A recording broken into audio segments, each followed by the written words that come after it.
Evangelio de nuestro Señor Jesucristo según San Lucas. Cuando terminó de hablar, un fariseo lo invitó a cenar a su casa. Jesús entró y se sentó a la mesa. El fariseo se extrañó de que no se lavara antes de comer. Pero el Señor le dijo: Así son ustedes los fariseos. Purifican por fuera la copa y el plato, y por dentro están llenos de voracidad y perfidia. Insensatos, el que hizo lo de afuera, ¿no hizo también lo de adentro? Den más bien como limosna lo que tienen, y todo será puro. Palabra del Señor. Escuchamos frecuentemente hablar a Jesús con mucha fuerza y con una actitud de corrección severa a los fariseos, por ser justamente ese el modo de religiosidad que Jesús no quiere para la iglesia, para esta nueva alianza.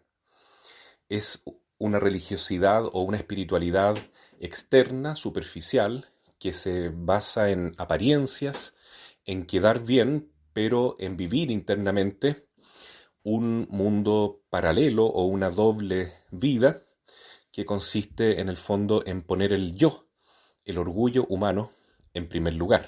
Es decir, se adora y se ama a Jesús con signos externos, pero no se ama a Dios desde la subjetividad, desde la intimidad y la autenticidad profunda. Eso es lo que Jesús quiere decir con: ustedes, los fariseos, lavan la copa y el plato por fuera, pero por dentro se mantiene sucio y lleno de inmundicia.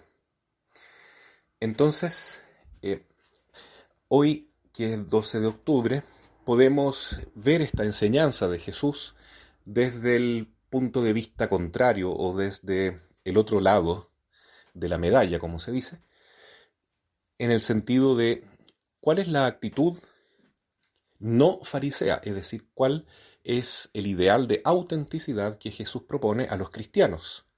Y este modelo lo encontramos en la Santísima Virgen. Se dice que el apóstol Santiago fue a evangelizar hasta el extremo del mundo.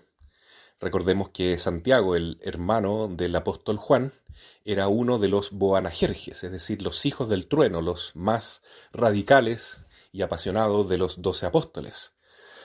Y entonces, cuando Jesús dijo vayan hasta el extremo del mundo, el apóstol Santiago, Santiago el mayor, no el hermano primo de Jesús, Santiago el menor, que fue obispo de Jerusalén, se lo tomó muy en serio. Y fue justamente hasta la Extremadura, como se dice, hasta el extremo del mundo conocido en aquel tiempo, que era España.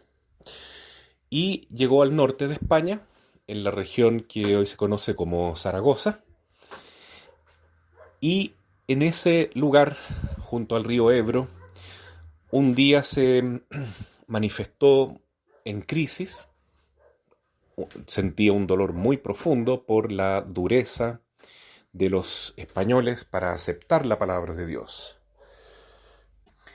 Entonces se le aparece la Santísima Virgen encima de un pilar que era una columna del templo, eso representaba, y le pide al apóstol que no se entristezca, que tenga ánimo, que recomience todo lo que había hecho con mucha fe y que viva la experiencia de los apóstoles, que después de pescar toda la noche, Jesús les pedía al comienzo de la mañana que volviesen mar adentro y echasen de nuevo las redes, y por pura fe hiciera este acto de heroísmo y de amor.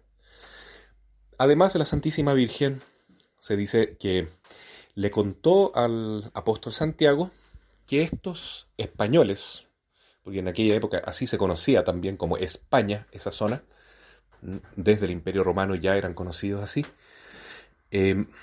estos españoles iban a ser un pueblo escogido para difundir la fe de un modo extraordinario por el mundo, no solo en términos cuantitativos, sino también cualitativos, recordando que los grandes místicos españoles, son un botón de muestra de el aporte que ha dado la iglesia hispanoparlante al mundo, a la iglesia de todos los tiempos. Bueno, el apóstol Santiago le hace caso a la Virgen y desde ahí comienza un tiempo extraordinario de nueva evangelización para España.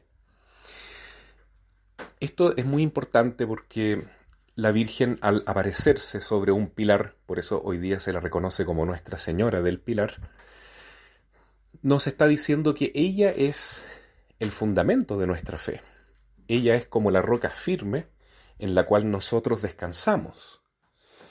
En los brazos de María, en el regazo materno, se encuentra la fortaleza de nuestra fe.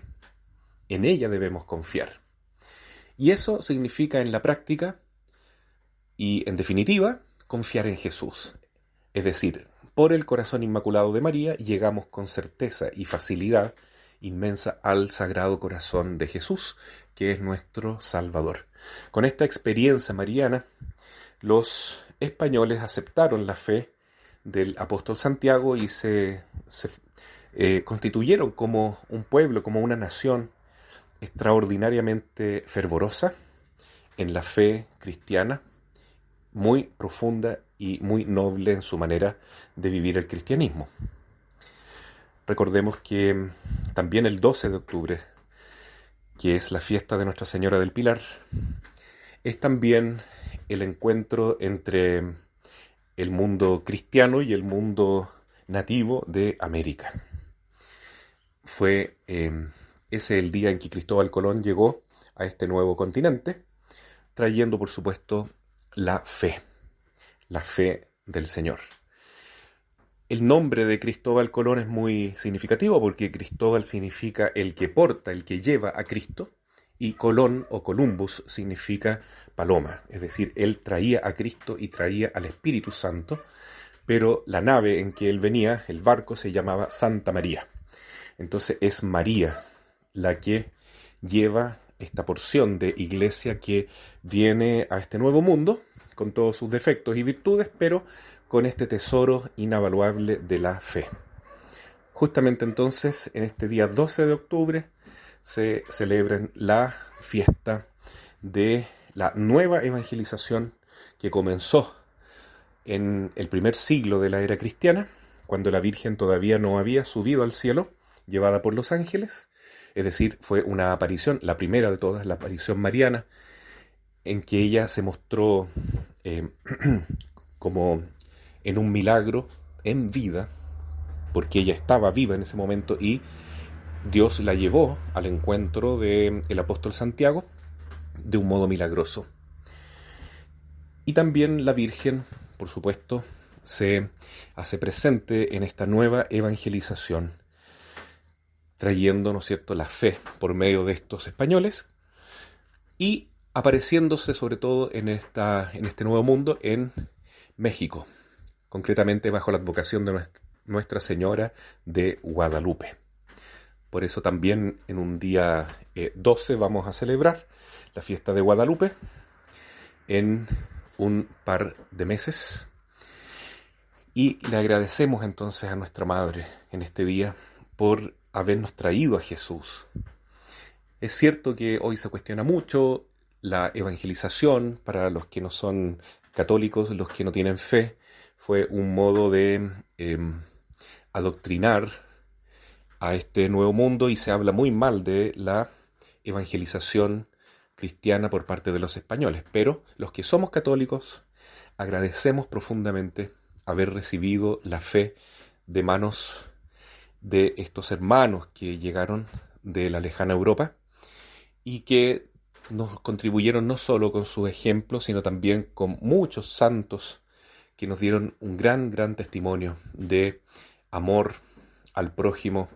Recordemos que solamente en la colonización española no hubo esclavitud, porque los reyes católicos consideraban que todos los seres humanos eran dignos de ser tratados como hijos de Dios y por lo tanto recibían inmediatamente la ciudadanía española y además la ciudadanía eclesial, es decir, el bautismo cristiano.